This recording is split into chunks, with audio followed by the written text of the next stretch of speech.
Hi everyone, welcome to my channel the little kitchen. আজকে আমি বানাবো পেঁয়াজকলি আলু দিয়ে মাছের ঝোল। চলুন তাহলে বানিয়ে ফেলি। এখানে 4টে তেলাপিয়া মাছ নিয়েছি, লবণ হলুদ দিয়ে হালকা ভেজে তুলে রেখেছি। তেল গরম হয়ে গেলে দিয়ে দিলাম জিরে, কাঁচা লঙ্কা ফোড়ন আর দিয়ে দিলাম লম্বা করে কেটে রাখা আলু। লবণ হলুদ দিয়ে হালকা লাল লাল করে ভেজে নেব।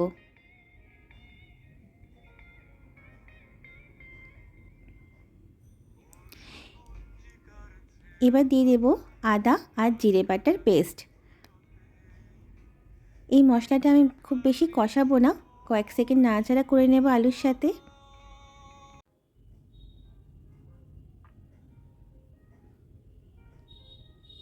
দিয়ে দিলাম কাশ্মীরি শুকনো লঙ্কার গুঁড়ো,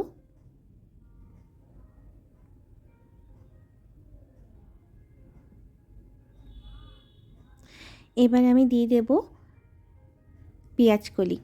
কেটে ধুয়ে রেখেছিলাম, পেঁয়াজকলিগুলো দিয়ে দিলাম। কিছুক্ষণ নাড়াচাড়া করে নেব। দিয়ে দেব বেশ খানিকটা গরম জল।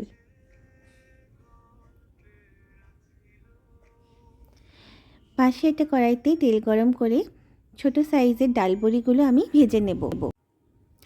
হালকা ভাজা হয়ে গেলে আমি তুলে রাখবো। এর মধ্যে দিয়ে দিলাম একটা কেটে রাখা টমেটো আর ভেজে রাখা মাছগুলো।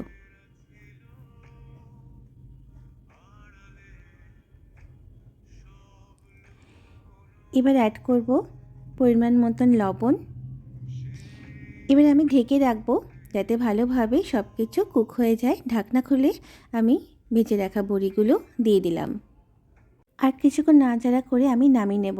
আমাদের পেঁয়াজকলি আলু দিয়ে মাছের ঝোল রেডি। অসাধারণ লাগে খেতে। আপনারা বাড়িতে অবশ্যই বানিয়ে খাবেন এইভাবে, গরম ভাতের সাথে দারুণ লাগে। ভালো লাগলে কমেন্ট করে জানাবেন, লাইক অ্যান্ড সাবস্ক্রাইব করে দেবেন আমার চ্যানেলটিকে। সবাই ভালো থাকবেন, টাটা।